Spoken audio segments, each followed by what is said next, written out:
வணக்கம். நீங்கள் கேட்கவிருப்பது தமிழ் எஃப்எம். நான் உங்கள் அன்பு தோழி சௌந்தர்யா. சேனலை முதன்முறையாக கேட்பவர்கள் சப்ஸ்கிரைப் செய்துவிட்டு கேட்கவும், பிடித்திருந்தால் லைக் மற்றும் ஷேர் செய்யவும். கதையின் பெயர் மனதோடு பேசு. இந்த விஷயத்தை என்கிட்ட ஏன் மறைச்சிங்க? என்னை நீங்கள் நம்பியிருந்தால் கண்டிப்பாக என்கிட்ட சொல்லியிருப்பீங்க. உங்கள் மனசில் நான் இல்லை, அதான் என்கிட்ட மறைச்சிருக்கீங்க. தன் கணவன் ராஜாவிடம் கோபத்தில் வார்த்தைகளை கொட்டினாள் கோமதி. இவர்களுக்கு திருமணம் நடந்து 2 வருடம் ஆயிற்று. கணவனிடம் எந்த ஒளிவு மறைவுமின்றி இருந்தால் கோமதி. இருவரும் தனியார் துறையில் வேலைக்கு செல்பவர்கள். ஒரு நாள் அலமாரியை சுத்தம் செய்யும் போது வேறொரு பெண் ராஜாவிற்கு எழுதிய காதல் கடிதம் கிடைத்தது. அதுவே இந்த சண்டைக்கு காரணமாயிற்று. உங்ககிட்ட சொல்லாதது தப்பு தான், என்னை மன்னிச்சிரு. இதே நான் செய்திருந்தா நீங்கள் சும்மா விட்டுருவீங்களா? நான் கமலாவை லவ் பண்ணியது உண்மைதான். ஆனால் அது நம் கல்யாணத்துக்கு 4 வருஷத்துக்கு முன்னாடி. கல்யாணத்துக்கு அப்புறம் சொல்லியிருக்கலாமே. உங்கள் மனசில் அவள் தான் இருக்கா, நான் இல்லை. அதான் இந்த லெட்டரை பத்திரமா வச்சுருக்கீங்க. பைத்தியம் மாதிரி பேசாத கோமதி. ஆமாம், நான் பைத்தியம்தான். இப்போ உங்களுக்கு நான் பைத்தியமாக தான் தெரிவேன். நான் சொல்வதை புரிஞ்சுக்கோ. இனியும் என்ன நான் புரிஞ்சுக்கணும்? நீங்கள் என்னை ஏமாற்றிட்டீங்க. நான் இப்போவே எங்கள் அம்மா வீட்டுக்கு போகிறேன். போ, நல்லா போ, எனக்கு என்ன. ஆனால் திரும்பி மட்டும் வராத, அப்படியே செத்துப்போ. வார்த்தைகள் கூர்மையான கத்தியை போல் இருபுறமும் பாய்ந்தது. கோமதி வீட்டை விட்டு வெளியேறினாள். அவளின் கழுத்தில் வேலை பார்க்கும் நிறுவனத்தின் அடையாள அட்டை தொங்கிக் கொண்டிருந்தது. கையில் எந்த மாற்று துணியும் எடுத்து செல்லவில்லை என்பதையும் கவனித்த ராஜா சிறிது நேரம் அமைதியாக அமர்ந்தான். பின்னர் வேலைக்கு தனது மோட்டார் சைக்கிளில் புறப்பட்டான். ராஜா காதலித்த கமலா வாகன விபத்தில் இறந்துவிட்டாள். சில காலம் மனமுடைந்த அவனுக்கு மருந்தாய் அமைந்தது கோமதியுடனான திருமண வாழ்க்கை. காதலித்த விவரம் தெரிந்தால் எங்கு இவளின் அன்பு குறைந்து விடுமோ என்ற எண்ணத்தில் காதலித்ததை அவளிடம் மறைத்து விட்டான். கமலாவின் ஞாபகத்திற்காக வைத்திருந்த கடிதமே இருவரின் இன்றைய பிரிவிற்கு காரணமானது. அன்பு என்பது கூட ஒரு வகையில் ஒருவர் மீது நாம் ஆழமாக வைத்திருக்கும் நம்பிக்கை. அந்நம்பிக்கை குறையும் பட்சத்தில் நம்முடைய உணர்வுகளை கோபமாகவோ அல்லது வேறு வழியிலோ வெளிப்படுத்துகிறோம். அது நாம் யார் மீது நம்பிக்கை வைத்திருக்கிறோம், அவர்களுக்கும் நமக்கும் உள்ள உறவு என்ன என்ற முறைகளின் அடிப்படையில் நமது வெளிப்பாடுகள் மாறுபடும். இது கணவன் மனைவி உறவு என்பதால் தனக்கு மட்டுமே கிடைக்க வேண்டிய அன்பையும் பாசத்தையும் ஏற்கனவே வேறொரு பெண் பகிர்ந்து கொண்டாலே என்பதே கோமதியின் இந்த வெளிப்பாடு. ராஜா மோட்டார் சைக்கிளில் மிதமான வேகத்தில் சென்று கொண்டிருந்தான். சாலையோரத்தில் கூட்டம். அங்கு ஏதோ பரபரப்பாக நடந்திருக்கிறது என்பதை புரிந்து கொண்டான். வண்டியை கூட்டத்தின் அருகில் நிறுத்தினான். என்ன நடந்திருக்கும் என்ற எதிர்பார்ப்புடன் முன்னோக்கி நடந்தான். கூடியிருந்தவர்களை விலக்கி பார்த்தான். ரத்தம் தரையில் சிந்தப்பட்டு இருந்தது. பெண்ணின் செருப்பு ஒன்று மட்டும் அருகில் இருந்தது, மற்றொன்றை காணவில்லை. 20 அடி தூரத்தில் கார் ஒன்று நின்று கொண்டிருந்தது. அருகில் இருந்தவரிடம் விசாரித்தான். இங்கே என்ன நடந்துச்சு? ஏன் ஒரே பரபரப்பாக இருக்குது? ஆக்சிடெண்ட். குடிச்சிட்டு கார் ஓட்டி ஓரமாக போன ஒரு பொண்ணை நேராக முட்டிட்டான். நல்ல அடி. ஆம்புலன்ஸில் கொண்டு போயிருக்காங்க. அந்த பொண்ணு யாருன்னு தெரியுமா? எனக்கு அதெல்லாம் தெரியாது. அந்த பொண்ணு வேலை செய்கிற கம்பெனியோட ஐடி கார்டு கழுத்தில் இருந்துச்சு. அதை பார்த்து இங்கே இருக்கிறவங்க யாருக்கோ ஃபோன் பண்ணினாங்க. பொண்ணு பேர் கோமதின்னு சொல்லிக்கிட்டாங்க. பேரை கேட்டவுடன் அதிர்ந்தான் ராஜா. அவங்க யாருக்கு ஃபோன் பண்ணாங்க உங்களுக்கு தெரியுமா? அவர் யாருன்னு தெரியுமா? அதே ஆம்புலன்ஸில் அவரும் போயிட்டார். எந்த ஹாஸ்பிட்டலுக்கு கொண்டு போயிருக்காங்க தெரியுமா? அதெல்லாம் எனக்கு தெரியாது, சலித்து கொண்டார் அந்த நபர். ராஜா பதட்டத்துடன் கோமதியின் கைபேசிக்கு அழைத்தான். கைபேசி அணைத்து வைக்கப்பட்டிருந்தது. உடனே அவள் வேலை செய்யும் அலுவலகத்திற்கு அழைத்தான். இன்று அவள் இன்னும் வேலைக்கு வரவில்லை என்ற பதில் மட்டும் அவனுக்கு கிடைத்தது. அடிபட்டிருப்பது தன் மனைவியோ என்ற பயம் அதிகமானது. செய்வதறியாமல் திகைத்தான். ஆம்புலன்ஸ் கண்டிப்பாக பக்கத்தில் இருக்கிற கவர்மெண்ட் ஆஸ்பத்திரிக்கு தான் போயிருக்கோம் என யோசித்து வேகமாக மோட்டார் சைக்கிளை கிளப்பினான். அரசு மருத்துவமனையில் இருபுறமும் நோயாளிகள்.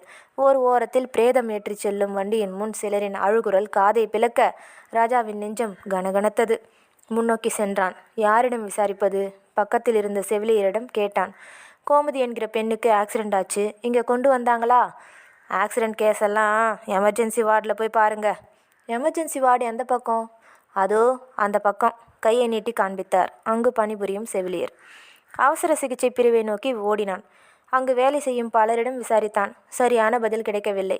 நிமிடத்துக்கு நிமிடம் மனம் துடித்தது. கமலாவை இழந்தது போல என் கோமதியை இழந்து விடுவேனோ என்று நினைக்கும் போதே இதயத்தில் இடி இறங்கியது போல் இருந்தது ராஜாவிற்கு. எதிரில் வந்த ஒரு மருத்துவரை பார்த்து நடந்ததை விசாரித்தான். அதற்கு அவர், நேராக போய் வலது பக்கம் திரும்பினா ஆஃபீஸ் ரூம் வரும், அங்கே எல்லா பேஷண்ட் பெயரும் இருக்கும், அவங்கக்கிட்ட கேட்டு பாருங்க. மருத்துவர் கூறிய இடத்திற்கு கண்களை துடைத்து கொண்டு ஓடினான். கோமதி என்ற பெயரில் யாரையும் அனுமதிக்கவில்லை என்று தெரிய வந்தது. ஒருவேளை அருகில் இருக்கும் தனியார் மருத்துவமனைக்கு கொண்டு சென்றிருப்பார்களோ? விபத்து நடந்த இடத்திலிருந்து 1 மைல் தூரத்தில் இருந்த மருத்துவமனைக்கு விரைந்தான். போகும் வழியெல்லாம் அவளின் ஞாபகமே. திருமணமாகி வாழ்ந்த இனிமையான நினைவுகள் மனத்திரையில் ஓடியது. அவனின் உடம்பு மட்டும் வண்டியை இயக்கி கொண்டிருந்தது. மனம் முழுக்க கோமதியின் நினைவே. ஏன் அந்த லெட்டர் கோமதியின் கையில் கிடைத்தது? இந்த சண்டை நடக்காமல் இருந்திருக்கலாமே. அப்படியே நடந்தாலும் நீ செத்துப்போ என்ற கடுமையான வார்த்தைகள் என் வாயில் வராமல் இருந்திருக்கலாமே. நடந்த எல்லாத்திற்கும் என் சொல் தான் காரணமா? பார்த்தவுடன் அவளிடம் நடந்த எல்லாத்திற்கும் மன்னிப்பு கேட்க வேண்டும். மருத்துவமனையின் முன் வண்டியை நிறுத்தினான். மே ஐ ஹெல்ப் யூ என்று எழுதப்பட்ட பலகையின் கீழ் ஒரு பெண் நின்று கொண்டிருந்தாள். மேடம், இங்கே கோமதின்னு ஒரு பொண்ணை கொண்டு வந்தாங்களா? ஆமாம் சார், ஆக்சிடெண்ட் கேஸ். ஆமாம் மேடம். இப்போ எங்கே இருக்காங்க? அவங்களுக்கு எப்படி இருக்குது? நீங்கள் அவங்களுக்கு என்ன உறவு வேணும்? ஹஸ்பண்ட். அவங்களுக்கு கொஞ்சம் சீரியஸாக தான் இருக்குது. இங்கே பெரிய டாக்டர் லீவு, அதான் ஜிஹெச்சுக்கு எடுத்துகிட்டு போயிருக்காங்க. சீக்கிரம் போங்க, அங்கே போய் பாருங்கள் சார். அவன் தன் வாழ்க்கையின் கடைசி நிமிடத்தில் இருப்பதை போல் உணர்ந்தான். தன்னை அறியாமலே கண்கள் கண்ணீரை அருவியாய் கொட்டியது. அரசு மருத்துவமனைக்கு விரைந்தான். அங்கு விசாரிப்பதற்கு கூட அவனிடம் தெம்பில்லை. அவசர சிகிச்சை பிரிவில் விசாரித்தான். இங்கே கோமதிங்கிற பொண்ணு. ஓ, அந்த ஆக்சிடெண்ட் கேஸா? அதோ பாருங்க. அவர் காட்டிய இடத்தை நோக்கினான். ஒரு மூலையில் கதவின் அருகில் ஸ்ட்ரெச்சரில் வெள்ளை துணியால் முழுமையாக மூடப்பட்டிருந்த நிலையில் உடல் வைக்கப்பட்டிருந்தது. அதை கண்ட ராஜாவின் இதய துடிப்பு 2 மடங்காகியது. உன்னிடம் ஒரு முறையாவது மன்னிப்பு கேட்க வேண்டும் என்ற வாய்ப்பை கூட தராமல் போய்விட்டாயே. மனம் அசந்து துக்கம் தொண்டையை அடைக்க இவ்வளவு நேரம் அடக்கிய கண்ணீர் ஆறாக பெருக தன்னுள் குமுறினான். இதயத்தை இறுக்க பிடித்து கொண்டு கால்கள் நடுங்க முகம் வியர்த்த நிலையில் மெல்ல உடலை நோக்கி நகர்ந்தான். அப்போது அவனின் கைபேசி அழைப்பு மணியை ஒலித்தது. அதை எடுக்க மனமில்லாமல் இருந்தும் எடுத்து பார்த்து அவசரமாக காதில் ஒத்தினான். என்னங்க, எங்கே இருக்கிறீங்க? இன்னும் வீட்டுக்கு வரலையா? அழைப்பின் மறுமுனையில் மனைவி கோமதியின் குரல் கேட்டதும் வாய் விட்டு அழுதான் ராஜா. ஏன் அழுறீங்க? என்னாச்சு? என்னை மன்னிச்சிரு. நான் உங்ககிட்ட என் பழைய காதலை பற்றி சொல்லாதது தான் தப்பு தான். அதை விடுங்க. இப்போ எனக்கு உங்கள் மேலே கோவம் இல்லை. ஏன் உன் மொபைல் ஃபோன் ஆஃப் பண்ணியிருக்க? ஏன் இன்னைக்கு வேலைக்கு போகலை? அழுகை நிறுத்தி விட்டு கண்களை துடைத்து கொண்டே கேட்டான் ராஜா. காலையில் நமக்குள்ளே நடந்த சண்டையில் மனசு கஷ்டமாக இருந்துச்சு. அதான் என் ஃப்ரெண்டு வீட்டுக்கு போயிட்டேன். நீங்கள் எப்படியும் கூப்பிடுவீங்கன்னு தெரியும். திரும்பியும் ஃபோனில் சண்டை போடுவோம். அதனால் மொபைல் ஃபோனை ஆஃப் பண்ணி வச்சுட்டேன். என் ஃப்ரெண்டு தான் சொன்னான், உனக்கு தெரியாமலேயே அவர் மேலே நீ ரொம்ப பாசம் வச்சுருக்க. அது அவருக்கு நல்லா புரிஞ்சிருக்கும். அதான் உன் அன்பு குறையக்கூடாதுன்னு நினச்சி பழைய காதலை மறைச்சிருப்பார். 2 பேரும் மனம் விட்டு பேசினாலே எல்லாமே சரியாயிடும் அப்படின்னு சொன்னான். நீங்கள் சீக்கிரம் வீட்டுக்கு வாங்க ப்ளீஸ். என்னையும் மன்னிச்சிடுங்க. வரேம்மா. பெருமூச்சு விட்டு கைபேசியில் அழைப்பை துண்டித்து கிளம்பினான். அங்கு ஒருவர் தன் மனைவி கோமதி அடிபட்டு இங்கு கொண்டு வந்திருக்காங்களா? அவள் எங்கே இருக்கா? அவளுக்கு இப்போ எப்படி இருக்கு என பதட்டத்துடன் கேட்டுக்கொண்டிருந்தார். இப்போது அங்கு இறந்து இருக்கும் பெண் யார் என்று ராஜாவுக்கு புரிந்துவிட்டது. அந்த நபரின் மனவேதனை எப்படி இருக்கும் என்று ராஜாவிற்கு தெரியும்.